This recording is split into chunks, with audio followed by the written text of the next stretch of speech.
অনেক বাচ্চা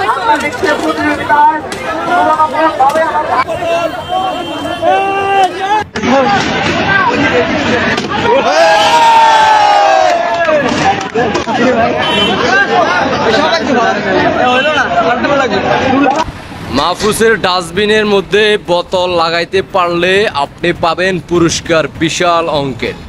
কেমন লাগতেছে জুলাই আন্দোলনের উপদেষ্টা মাস্টার মাইন্ড? বিগত কয়েকদিন আগেই তোমরা কিন্তু সম্মানিত লোকদেরকে সম্মান করতে পারো নাই, মুক্তিযোদ্ধাদেরকে সম্মান করতে পারো নাই, প্রধান শিক্ষকদের সম্মান করতে পারো নাই।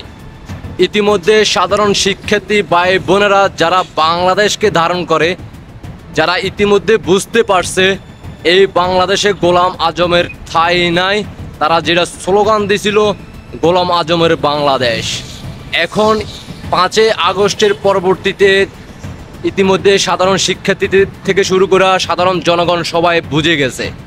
এখন আর সাধারণ শিক্ষার্থীদেরকে বুংবাং বুঝাইয়া আর তাদেরকে তোমাদের দিকে নিতে পারবে না। সাধারণ শিক্ষার্থী থেকে শুরু করে সাধারণ জনগণ বুঝে গেছে তোমরা বাংলাদেশ বিক্রি করার জন্য পরিকল্পনা হাতে নিছ। এখন তো শুধুমাত্র বোতল মারা শুরু হয়েছে। সাধারণ একটা বোতল মারাতে তোমাকে সিটি স্ক্যান করতে হয়েছে, পাশাপাশি কয়েকদিন পরে শুনবো কি তোমাকে বাইরের দেশে নিতে হবে উন্নত মানের চিকিৎসা করার জন্য। সাধারণ শিক্ষার্থীরা মাত্র শুরু করছে বোতল মারা, ডাস্টবিনে মারা, পরবর্তীতে আসতেছে জুতা মারা। সেই সুযোগ আর মাত্র কিছুদিনের মধ্যে। বোতল মাহফুজ উপদেষ্টা দিন শেষ, এইবার হবে জগন্নাথ এর ছাত্রছাত্রী থেকে শুরু করে সাধারণ শিক্ষার্থী ভাই বোনদের বাংলাদেশ আর সেই সুযোগ দেবে না। ইতিমধ্যে সাধারণ শিক্ষার্থীরা বুঝে গেছে এই বাংলার মাটি আসলে কারা চায়, এই বাংলার মাটিকে কারা ভালোবাসে। সাধারণ শিক্ষার্থী ভাই বোনদেরকে স্যালুট, এভাবে গর্জে ওঠেন। সারা বাংলাদেশের সকল শিক্ষার্থী ভাই বোনদের দৃষ্টি আকর্ষণ করব, আপনারা যে ভুল করছেন 5 আগস্টের পূর্বে জুলাই আন্দোলনের সময়, সেটা শুধরানোর সুযোগ এখনই। এখন আর আপনাদেরকে গুজব মিথ্যা বলে তারা আপনাদেরকে আবেগ ইমোশন কাজে লাগাইয়ে ব্যবহার করতে পারবে না। ইতিমধ্যে মাহফুজ কিন্তু আপনাদেরকে পুলিশ হত্যার দায় আপনাদের উপরে চাপানোর চেষ্টা করতেছে। মাহফুজ কিন্তু আপনাদেরকে বৃদ্ধা আঙ্গুল দেখিয়েছে যে আপনারা কি পারবেন জুলাইয়ে আন্দোলনের সময় যে সাধারণ শিক্ষার্থী ভাই বোনরা আপনারা মাহফুজকে দায়িত্ব দিয়েছেন, সেই মাহফুজে আপনাদেরকে বলে যমুনা ঘেরাও করার সাহস আপনারা কিভাবে দেখান। মাহফুজ কি এমন বড় নেতা হয়ে গেছে, সে বাংলাদেশের কি হয়ে গেছে, সে তো আপনাদের রক্তের উপরে দাঁড়িয়ে সে দায়িত্ব বুঝে পাইছে, অথচ আপনাদেরকে অপমান করতেছে, আপনাদেরকে বৃদ্ধাঙ্গুলি দেখাচ্ছে।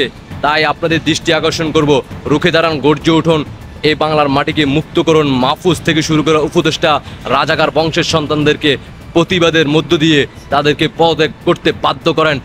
প্রশাসনের দৃষ্টি আকর্ষণ করব, দ্রুত তাদেরকে বন্দি করেন, তাদেরকে অ্যারেস্ট করেন।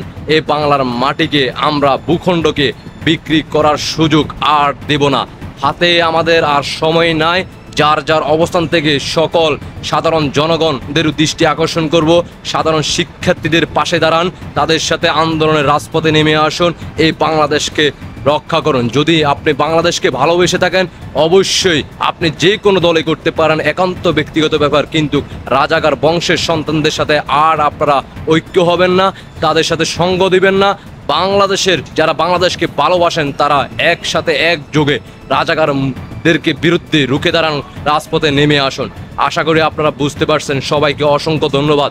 দেশবাসীকে দেখার সুযোগ করে দিবেন বোতলের দাম কত হইতে পারে সেটাও জানাইতে পারেন, কত লক্ষ কোটি ডলার দিলে আপনারা সন্তুষ্ট হবেন।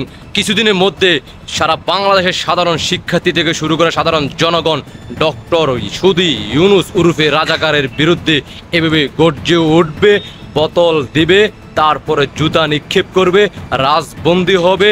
উত্তম মাধ্যম দিয়ে ইনকলাব জিন্দাবাদ করে সবাই ঐক্যবদ্ধ হয়ে এই রাজাকার মুক্ত বাংলাদেশ করবে। এভাবে গর্জে উঠতে হবে সারা বাংলাদেশে। আশা করি আপনারা বুঝতে পারছেন। সবাইকে অসংখ্য ধন্যবাদ। দেশবাসীকে দেখার সুযোগ করে দিবেন। আপনাদের ব্যক্তিগত মতামত অবশ্যই কমেন্টে জানিয়ে যাবেন। আল্লাহ হাফেজ।